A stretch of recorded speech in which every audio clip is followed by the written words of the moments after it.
Christian and non-Christian paranormal investigators. They have two different views, and it seems as if neither of them can ever agree on anything. So what happens when a mainstream view of the paranormal crosses paths with the Christian view? Something epic. This is ParaTruth Radio.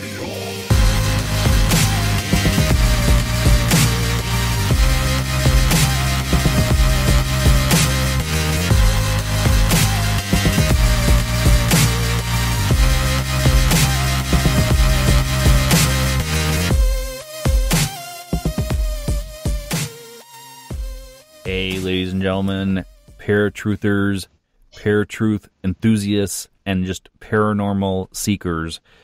Welcome to another episode of ParaTruth Radio. My name is Justin. And I'm Erik. Kind of felt like Scott there for a second because he goes on this huge rant like that. Everybody, welcome to a brand new episode. Yeah. So tonight kicks off our Christmas holiday season for ParaTruth Radio. We've got actually 3 episodes this month instead of the 2, or I guess it's been in comparison to the month because we've had 3 sometimes and then 2. But we're doing 3 episodes this month. 1 today it will be releasing, and then we've got 2 more. One just before Christmas, one just before New Year's.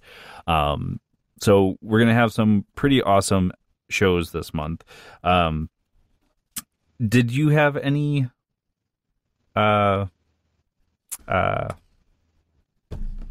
housekeeping? No, I don't think I have any. I think we're good right now. All right. Well, I think that this episode should be really interesting and different for you guys. We decided to try and do something that we have not done in the past, now almost 4 years doing ParaTruth Radio. We're doing I guess it's a duo episode, Haunted Christmas, Yuletide Tales of Ghosts and Spirits, and then we've got 5 creepy movies that are set during Christmas time. So I found this article on liveabout.com. This article goes into several ghost stories that are real ghost stories by real people, not like last year where we did kind of like campfire stories for Christmas time. But it's actually really interesting. It goes kind of all around the place here. But the first one that I thought was actually relatively creepy and interesting, so I wanted to share it. It's from a gal named Paulina, and she talks about when she was younger. She was living in Australia at the time, and so her and her friends were doing hide and go seek around Christmas holiday season in a graveyard, no less. And that in and of itself is a creepy way to be celebrating your holiday. But so they're playing hide and go seek, and the boy that was it went searching for his friends.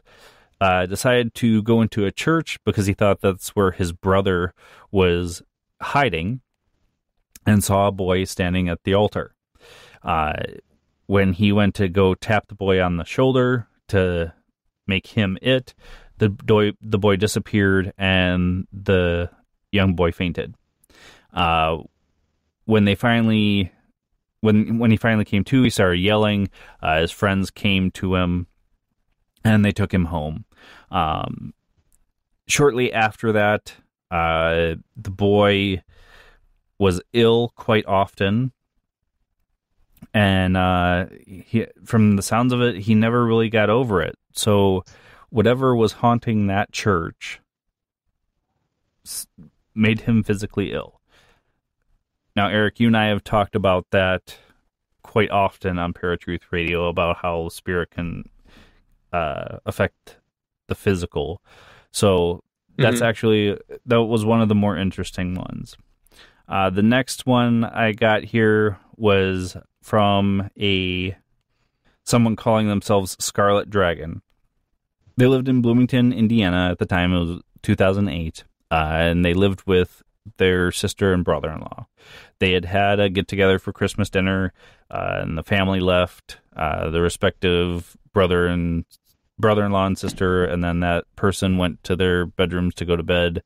Oddly enough, at 7 p.m., which struck me as kind of odd, but during that time, it does get dark at night, and it sounds like this person worked early morning.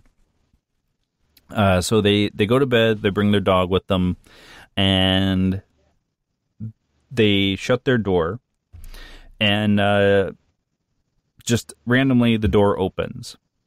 Now, the thing about the door, which they go into detail in this article, is that the door was broken, and you had to wiggle the doorknob a certain way so that the latch caught. So for the door to come open and not make any noise was a little odd, because it would make noise when you had to do this.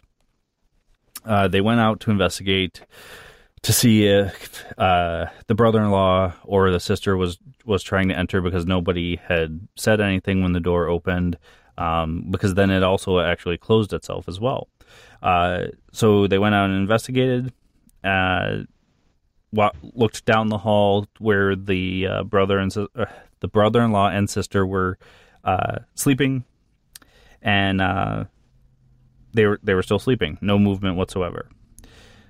So the next morning, she asks the brother-in-law, what did you want last night? And the brother-in-law says, I never got up, and I certainly never opened your door. I slept soundly the whole time I was in bed. And then they ask the sister, did you want something last night? And the sister says, I dozed off and on, but I never got out of bed. I never saw or heard anything in the hallway. So, again, and this one seemed like it was a little less ominous than the first one, because it doesn't say anything about anybody getting sick afterward or anything like that. So this next story is actually by someone who goes by V. Page. It's called The Ghostly Christmas Caress, and it happened around 1995 or 1996 at Christmas time in North Dakota. And apparently this girl, V. Page, her cousin was walking up the driveway from the street because she was going to visit for Christmas. And she looked in the window and ended up seeing her uncle. I think it was just her uncle and the girl, her cousin, sitting at the table. And then she saw someone standing next to her cousin and somebody else standing in the corner of the room as well. So she proceeded to walk up the driveway, up the stairs, opened the door and walked in, said her hellos as she normally does, and then sat down at the table for dinner. Well, while she was there, she was actually, confused about who the other two people were, because she hadn't seen them around since she had walked through the door. And so she turned to her cousin and asked, hey, who were the two people standing in the room when I got here? And her cousin said, there weren't anybody else but me and my uncle here. And the girl, Paige, thought that was weird and said, no, there were two people standing here. One was standing next to you, a woman playing with her hair. I thought it was your mom. And there was somebody else in the corner. And again, their cousin said, no. And she was very puzzled and trying to piece things together, but just, no, there was nobody else here. So they're thinking about it, all of them, the two of them, the uncle, were sitting there trying to figure out what it could be. And they don't really know exactly for sure, but they assume that whoever it was standing next to them was probably not Paige's mom, but her cousin's mom, who had actually passed away on her birthday a week before Christmas back in 1992. And her mom used to actually sit there and play with the girl's hair, just like this person seemed to be doing when Paige is walking up the stairs. And all they could assume was that must be what it was. It had to be their mom. They don't know who the second person was. They never figured that out. But interestingly enough, this happens, or something weird like this happens, every single Christmas when everybody's together. The cousins and the mom I'm sorry, I was going to say the mom, but the aunts and the uncles are like their parents to them. So when they're all together, something like this happens, and they always see something or experience something paranormal.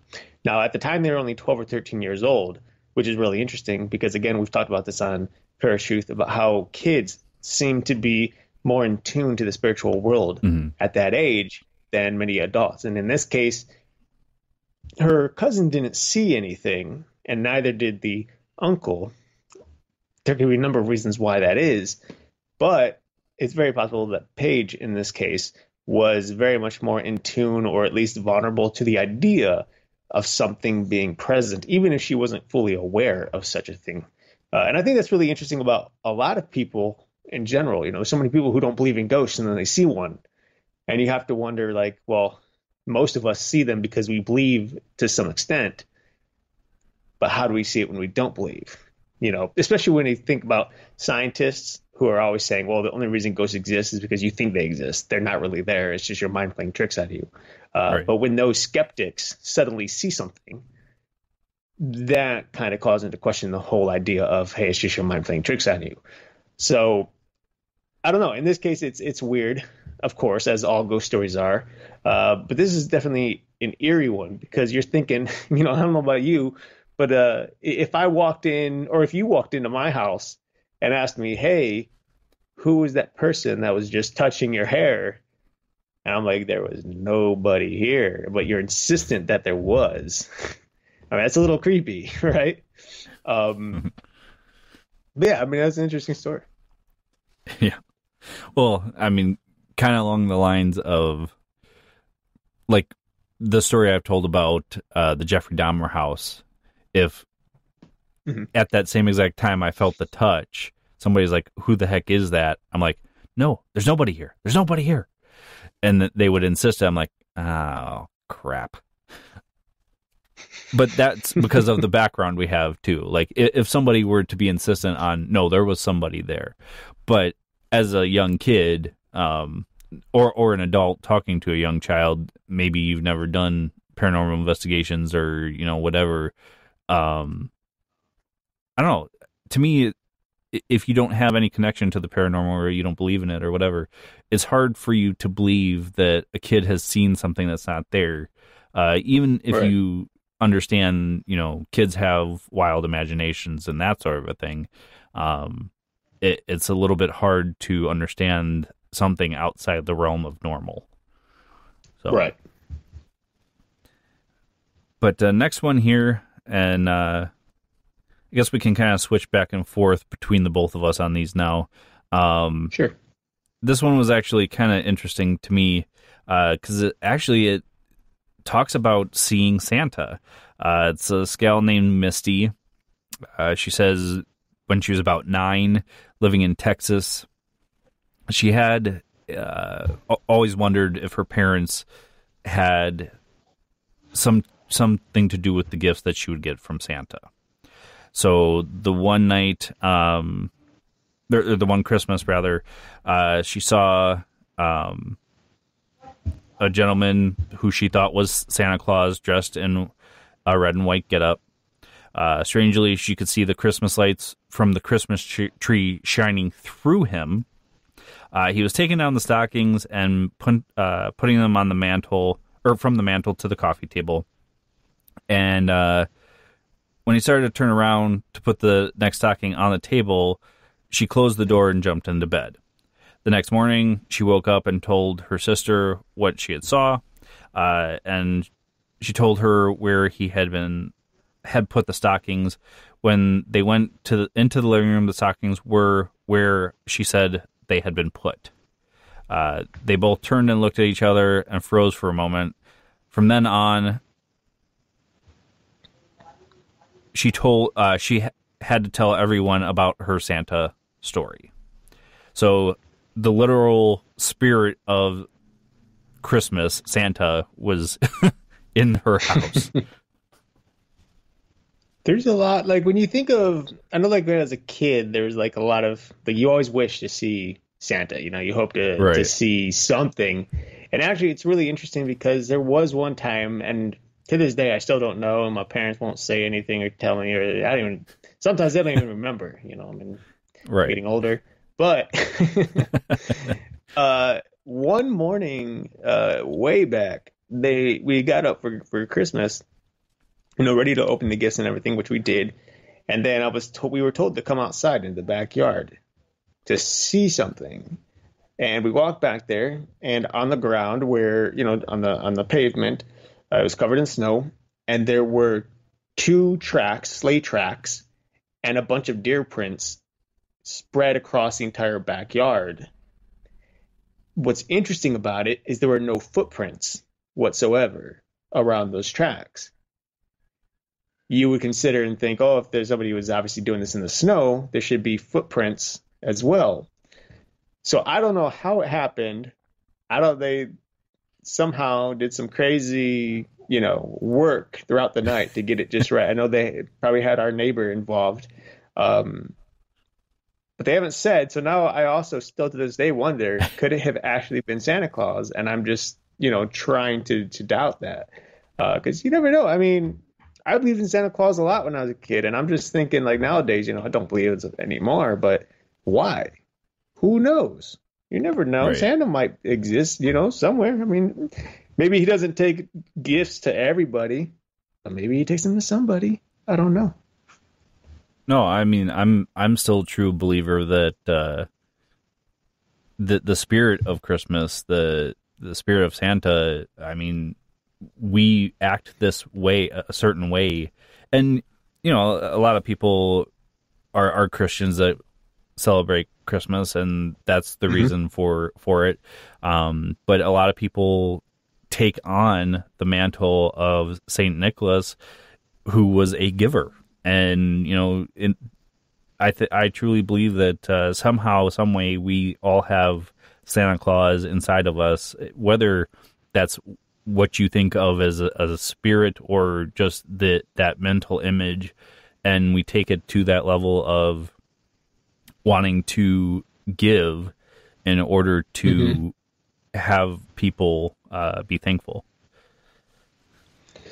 Yeah, and it is really interesting because you're hearing the songs and everything like that Christmas is basically the joyful time of season. This whole everything leading up between Thanksgiving and Christmas.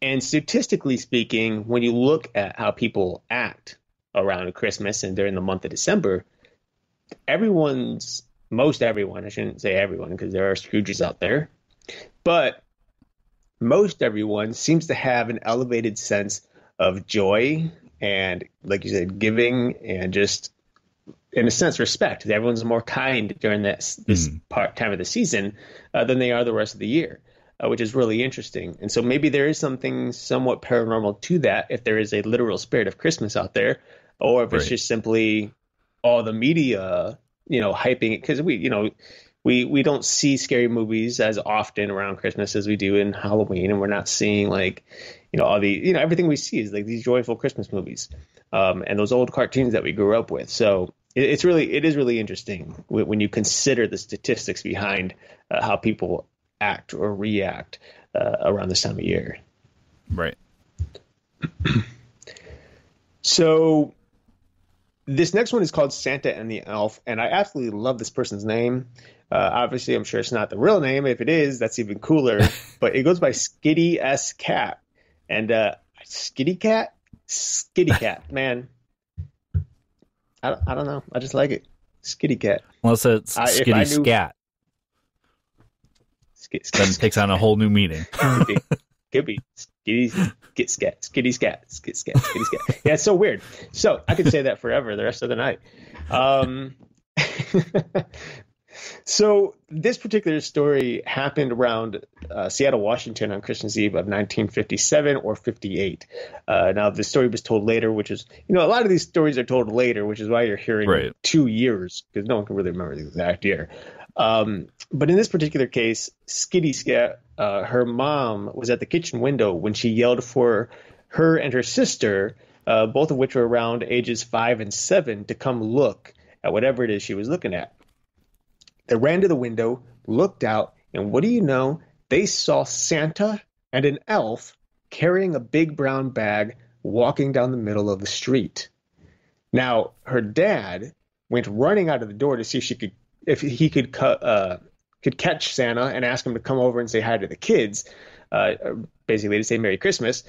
And by the time he got to the street, Santa, the elf, and the big brown bag seemed to have just vanished. They were nowhere to be found, just disappeared. End of story. Now, I don't know. I mean, obviously there's some debunking here that can be done, and you can probably assume that there's, a number of reasons why whoever was they're going to find isn't there anymore. But it very well could have been somebody who just, wriggled their nose a bit and disappeared, Like I Dream of Jeannie. Mm-hmm. Yep. That was a good show. The movie sucked. Anything with Will Ferrell isn't very great, in my opinion. But I do like. Let me reset. There are plenty of movies that he does really good when they're meant to be comedies. But movies like I Dream of Jeannie, which has so much more to it than simple comedy, is one of those where it's just like, man, just doesn't do justice for the original actors, the original story. Well, I mean, on top of that, anything that is what you would call a reimagining or remake of something, a lot of times never holds up to the original thing. So I completely agree. So The Chilling Adventures of Sabrina on Netflix. I wanted to love it so much. And honestly, I still watch it. I'll continue to watch it when the next season comes out. But there are just elements of it that are really disappointing. And personally, the biggest disappointment was my favorite character, who doesn't talk or do anything, and that's Salem. He's there for a moment, and then he's gone. And I was so excited because when they first introduced Salem in that show, he transformed into a giant shadow demon to take down a threat that was going to harm Sabrina. Right. And then he transformed back into a cat real fast. And that was the only time you ever seen him transform. He never comes to help any other time in the rest of the 2 seasons that they made. He doesn't talk. He doesn't, we know that those familiars talk because at the end of, I think the first season it was, because there were 2 halves the first season. Mm. The crow, who was the familiar of Lilith, actually spoke to her at the end of the season. So we know that they can talk, but Salem hasn't done it yet. And I'm hoping so much that he starts talking and that we'll see more of him. But I think what's the most disappointing part about it is the reason we don't see him more often. And it's because the girl who plays Sabrina is allergic to cats. Yeah. And I'm like, hire somebody who's not allergic to one of the main characters of the Sabrina comics. Sorry for my rant. I'm just... Or here, take a Benadryl. Get over it. For real. Jeez. I think and I get she kind of looks the part. She does, but... Huh? Yeah. I think Salem talks at the very... when they first introduce him. Saying... No, in the Chilling Adventures? Yeah. No, he never talked. Not once. Huh. I could have sworn that he introduces himself and that's when he turns into the cat and then you don't hear him talk ever again. No, the cat is just appears on its own. It's given to her when she becomes a witch. Or more of a full-fledged witch, I mean. Oh. He just shows up and then she's told, oh, that's your familiar. And then all witches get them. So, I don't know. Well, believe me, if he talked, I would have known. I wouldn't be ranting. I'd be ranting and raving, but I'd be saying, he talked one time and never again. I don't know why they're doing this, but they're ruining my childhood and they're ruining the comics. The show is decent, a little long. For some reason, when I watch an hour, it's only an hour long. But for some reason, when you watch it, it feels like 3 hours. And I know why. The pacing is horrible. But it's just like, geez. I can literally go on the rest of the episode. I'm going to do 2 episodes on this. Just complaining. Why don't you take the last story so you can get off your rant? Jeez.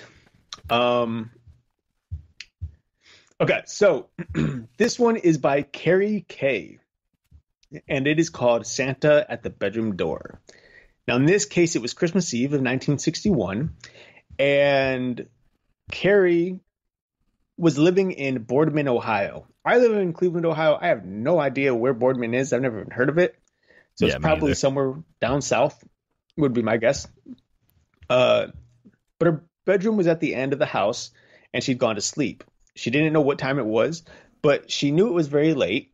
And all of a sudden, she woke up. And when she woke up, she was staring at her door, which was catty corner from her bed. Now, as she was doing that, the door slowly opened. And of course, being younger, she pretended to close her eyes because she didn't want her mother or her father to catch her up in the middle of the night. I still do that when my dad decides to walk and knock on my door at like 9 o'clock at night to ask me something. Anyway, hey. Now there was a nightlight in the hallway and one behind the dresser in her room. So there was a little bit of light, so she could kind of maybe see who was there. However, she was completely astonished by who it was that opened the bedroom door. She found herself looking at a man dressed in a red suit. He had a white trim around his waist, like fur, a long white beard, and was wearing a Santa hat. He had red pants and black boots. Now he stood there and looked at her for a few seconds, then slowly closed the door and disappeared, basically. Now, she pulled the blankets over her head because she was scared at that point. I mean, Santa or not, it's still a stranger in your house, right? And then finally decided to look to see if anyone was still in the room, but there was no one there. The next day, she asked her mother if she or her father had been out of bed the previous night, and her mother said no. In fact, her sister was only 4 months old, and her mother told her that she'd slept through the night for the first time since her sister was born. Now, neither of her parents had gotten up. Both of them were tired, and they both slept. So she didn't know who or what looked in the bedroom at night. Now, when she told her mother that she'd seen Santa, she got really mad. Her mother, that is, got really mad at her and told her that she had not seen Santa. But, of course, Carrie Kay knows what she saw, and that was indeed Santa Claus, and she swears to this day that it did happen, and she knows she wasn't dreaming. Which is kind of odd for a parent. You would think that if you want your kids to believe in Santa, you would not get angry with them when they said they saw Santa. Well, and so you have to wonder what their childhood was like. And maybe her parents were one of those who just told their kids that they didn't. I mean, I had friends who knew or were told around 5 years old that there was no Santa because their parents don't want to do that. You know, I know, obviously there's Christians out there who definitely do it. Well, right. And it's just like, fine, that's their belief or whatever, but, the people are out there, they'll do it. They'll tell the kids from the beginning they want to knock all that out right away. So it's very possible that that's the type of life this girl was living, and maybe her parents just didn't want her believing in that kind of thing. That could be, I guess. I guess it just strikes me as odd, so it's hard for me to understand, but so the next part of this episode, I Googled stuff and somehow just came up with these two things I wanted to talk about. 5 horror films you might have forgotten were set around Christmas time. So one similar to apparently one Eric just watched, which I'll have him tell you guys in a minute here, is Jaws: The Revenge. Apparently this was set around Christmas time. You don't think of it as a Christmas film, but because it's set around Christmas time, sure, why not watch it during Christmas? Number 2, it actually stars one of our favorite actors, Bruce Campbell, called Maniac Cop 2, which I've never heard of this movie, so now that I know it has Bruce Campbell in it, I think I'm going to have to watch it. Number 3 is actually a 2007 French horror film called Inside. I'll describe this one since it's probably not one that's really well known. Doesn't exactly make for a family-friendly viewing around the holidays, but what you may not remember is that it's set on Christmas Eve. Alone in her house just 4 months after losing her husband in a car wreck, the pregnant Sarah is tormented by a mysterious woman with a vendetta.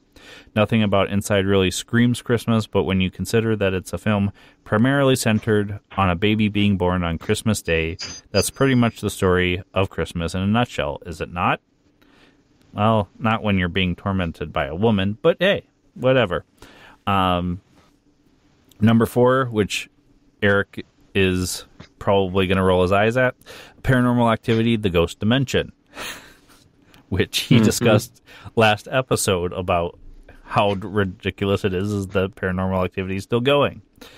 And the last one is The Conjuring 2, which is also not necessarily a Christmas movie, but it is set around the Christmas holiday season.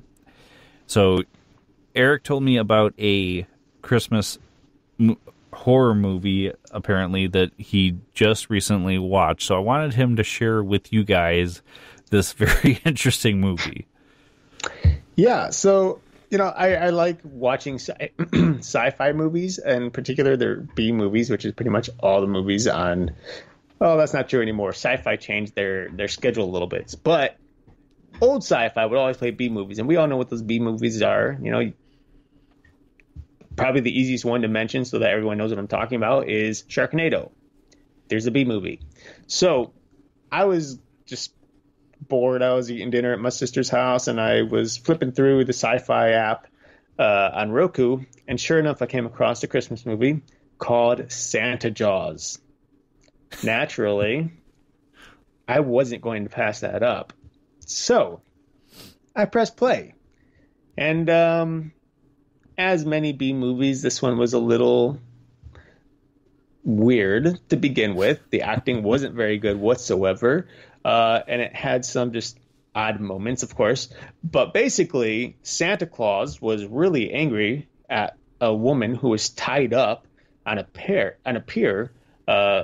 over a body of water, like a bay. And apparently he was going to kill her. Don't know why, but Santa was angry, apparently. And of course, Santa wasn't wearing his normal getup. He had a hat on and a wife beater, or, a white tank top. Wife beater is a slang name for those of you who don't know. Horrible. I know, it's a horrible name. Anyway, he's about to kill her when all of a sudden her friend shows up, boyfriend, something, husband, and pushes Santa into the water. Santa, who's now flailing for his life, is suddenly gobbled up by a great white shark, and somehow the spirit of Christmas is then embedded into the white shark. Suddenly, the shark has glowing red eyes like Rudolph the Red-Nosed Reindeer. Its teeth and its tail are wrapped in Christmas lights, and its dorsal fin, of course, has a Santa hat on it. So, as if it wasn't weird enough, every time Jaws shows up, you get the normal ding ding ding ding, right? Not so much in this case. In this case, you happen to get Christmas bells. So every time the shark is coming along, you get Christmas bells that they can hear that are somehow tied to the shark. Don't know how that works because the shark's in water, and I'm pretty sure you can't hear the bells jingle while it's underwater and you're above the water. But nonetheless, that happened. The shark also was attracted to anything Christmas. You couldn't lure him unless you're playing Christmas music, talking about Christmas, or hanging lights, or baking Christmas cookies, or pretty much anything that had to deal with Christmas. If you're dealing with Christmas, you're going to get eaten by a shark. Now, the shark, of course, went ahead and killed everybody in the most redundant way. Most of it was mainly just people falling in water. Until the end when the shark decided he's going to jump out of the water and start killing people. But at one point, he ends up killing a woman. And at that point, I guess he killed enough people to earn his stripes in almost a literal sense, because all of a sudden some confetti falls out of the sky, poofs, blows up into a ball of smoke, and then suddenly a giant candy cane shaved into a spear is born. And this thing's probably about 6 feet long and is suddenly attracted to the shark's head. And it flies down, sticks him into the skull, and it gets stuck there. And all of a sudden, he's got a candy cane horn that he's going to use to impale the rest of his victims, which he does.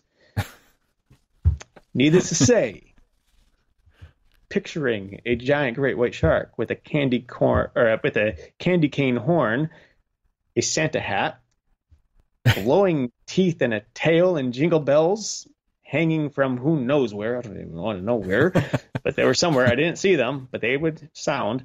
Killing people left and right always makes for a good B movie. So if you're interested in seeing something like that, Santa Jaws, folks, on Sci-Fi Channel.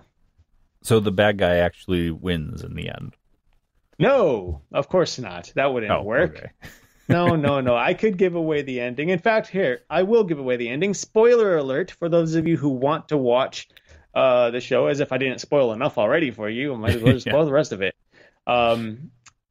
So it turns out that this Jaws was created by this kid who wrote him into a comic book, because the kid is a very good artist and he draws comic books. He was given a magic pen, or found a magic pen. I can't remember. I think he was given a magic pen by his uncle. And when he drew the shark with the magic pen, it brought the shark to life and killed his whole family and his friends. And then he realized the only way to fix it was to rewrite the ending of the story, in which he dies. The shark, that is, dies. And so sure enough, he rewrites the story and writes that suddenly his entire family came back to life, and it was as if nothing happened. And so the shark, of course, dies. Blub, blub, blub. It's the sound he makes as he falls to the bottom of the water. And the kid wakes up in bed, goes downstairs, and his whole family is there celebrating Christmas. They don't know anything. Of course, he knows it. Goes across the street to see his friend. She doesn't know a thing, but she's got his comic book that he then takes and burns, because we can't let that coming back to life. And then he's about to burn the pen as well. But he did the only thing that anybody with a reasonable mind would do. And I'm one of those people. He kept the pen instead of destroying it. Because you never know when you want to bring something cool to life. The end. I mean, believe it or not, I would still actually probably watch it, even though you gave it all away just to see the ridiculousness of the movie. But definitely an interesting story, to say the least. So I hope you guys have enjoyed the stories we've shared and the movies that we've shared as well.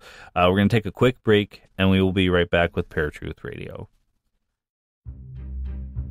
Hey everyone, I'm Kat Ward, host of Paranormal Heart, your monthly paranormal podcast.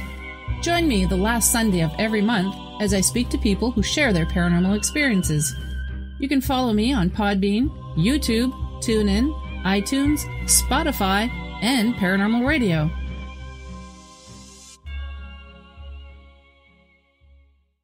Welcome back to ParaTruth Radio. My name is Eric. And I'm Justin. And we have been kicking off Christmas early this year. We have a whole month of Christmas-themed content for you guys, and this one was all about Christmas stories. True stories, in particular. After that, we ended up talking about a few horror films that happened to happen around Christmas time. Happened to happen. I don't get to say that very often. And, of course, I went ahead and spoiled an entire movie for you, but you should still check it out if you feel like being slightly bored and yet amused at the same time. I mean, normally when we get to the end of the episode, we always talk about what it is about anything we've talked about that you learned or that you liked the most. I'm not going to do that this time around. I think we're going to skip that, because why not? Instead, I'm going to ask you a question. Okay. And this is a question you really, I don't think, can get wrong. And that question is, being that we are now in the first week of December, what would you like for Christmas? Oh, what would I like for Christmas? For my next book to be a #1 bestseller. I swear that was not me choking over that. I happen to drink ginger beer at the same time. I swear. That was a heck of a coincidence, though. Sorry, folks. So, #1 bestseller then. Even though it's not going to be out by Christmas. Right. Okay, fair enough. Fair enough. That works. That could also be, I guess you could do wishes for New Year's. Yeah, you could. I don't know. You could. Realistically, though, I don't know. My wife's asked me about it. My in-laws have asked me, what do you want for Christmas? And it's like, I kind of have everything I need. What would be cool is like a cool pen set. I am a writer, and it'd be kind of cool to have like the old traditional quill pen, or not quill pen, pen knives and ink, where you kind of do calligraphy with it, or do your own writing, and even a really interesting handmade like journal or notebook or something to do writing in. But that's pretty much it. More novelty stuff than something I actually need, because right. I do have everything I truly need. Yeah, no, I completely agree with you, and I think I'm in that same. I think a lot of us are in that same boat this year, at least in our family. Especially since most of the things that I need are way too expensive that I would have rather to ask anyone for. Those are things that aren't even out yet that I have to wait for, like cameras and stuff like that, to help, business. Is there a specific camera you're looking for? I am waiting on the Sony Alpha 7S III. So right now they have the 7S II out. It is very specific. It is. So, for years I've been considering a camera, like since film school, and I've yet to buy one for the simple reason that I wasn't quite sure which route I wanted to go. There was a Panasonic GH4 when I was in school, and right around graduation, the GH5 came out, and both of those cameras are very good for filmmaking. However, they're a micro four thirds sensor, which means there's a crop factor for all the lenses that you use. So, for example, if you use a 25 millimeter lens, the crop factor makes it a 50 millimeter lens. So you have to do math in order to use the lenses, unless you get a speed booster, which costs like $300. So that's just more money on top of it. Right. And I don't want a micro four thirds camera, not really.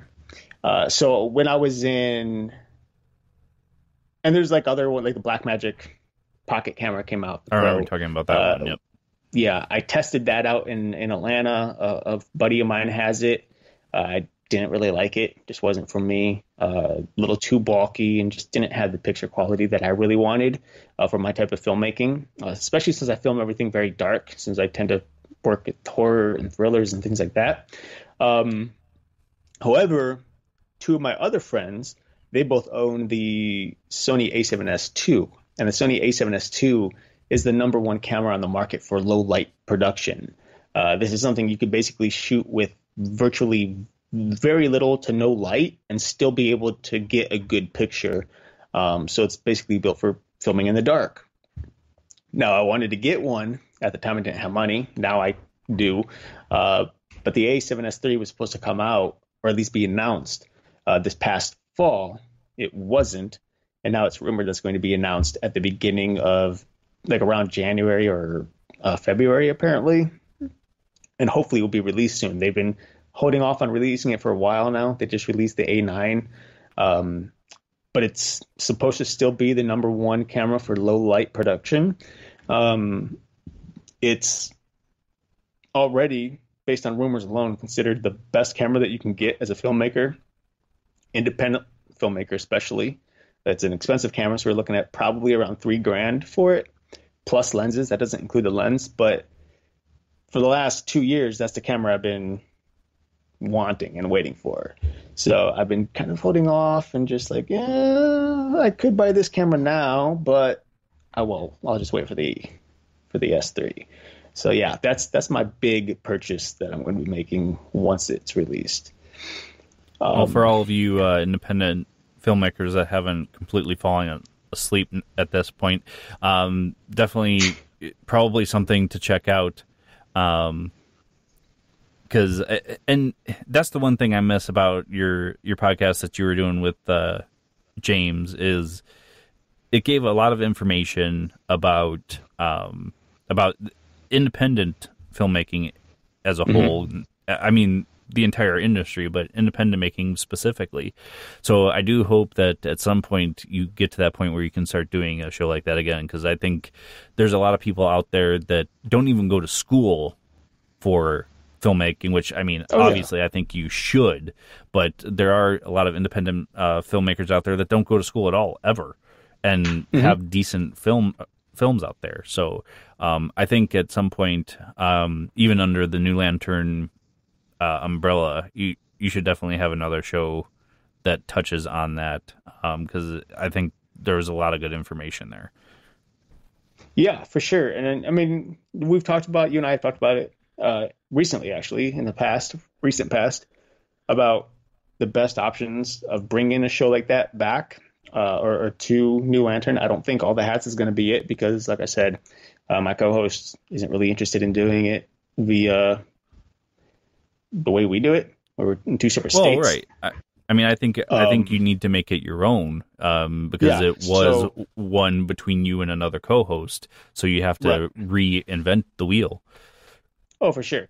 And so that's just something I need to figure out. I think the biggest thing is, like, obviously the content is pretty simple to come by for me. That's something that can be done easily. Right. The biggest issue is finding that co-host, who it is that I'm going to mesh well with, work well with, and be able to share this stuff with everybody through the New Lantern label. So hopefully I find whoever that is eventually.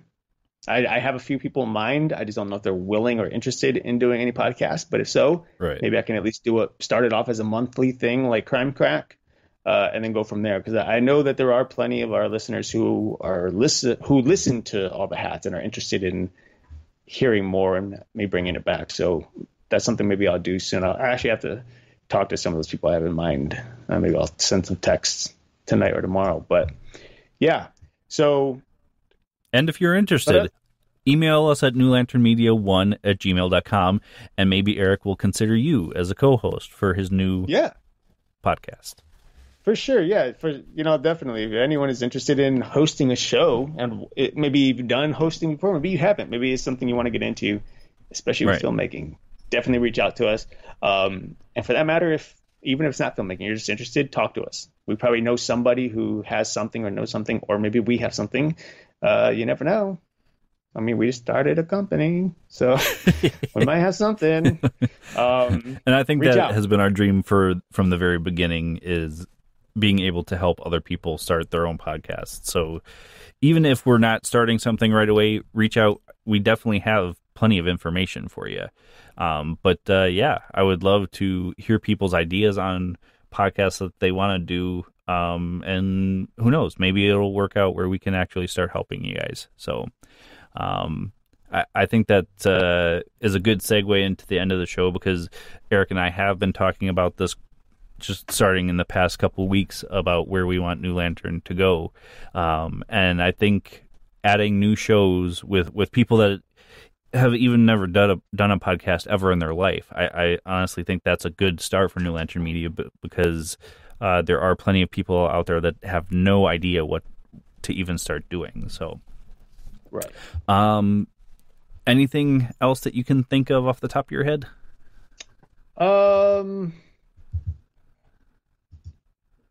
No, I think that covers everything for this week. All right, folks. Well, if you're interested in starting a podcast with Eric, or if you have any ideas that you'd want to start a podcast, or even if you just want to pitch ideas to us, not even host a podcast, you can reach out to New Lantern Media 1 at gmail.com. You know the emails for the other shows, but you can also reach us at ParaTruthRadio at gmail.com, Beyond Reason 3 at gmail.com. So definitely check those shows out, the other shows on New Lantern Media as well. But until next time, folks, where you'll find us same time, same channel. My name is Justin. And I'm Eric. Peace. This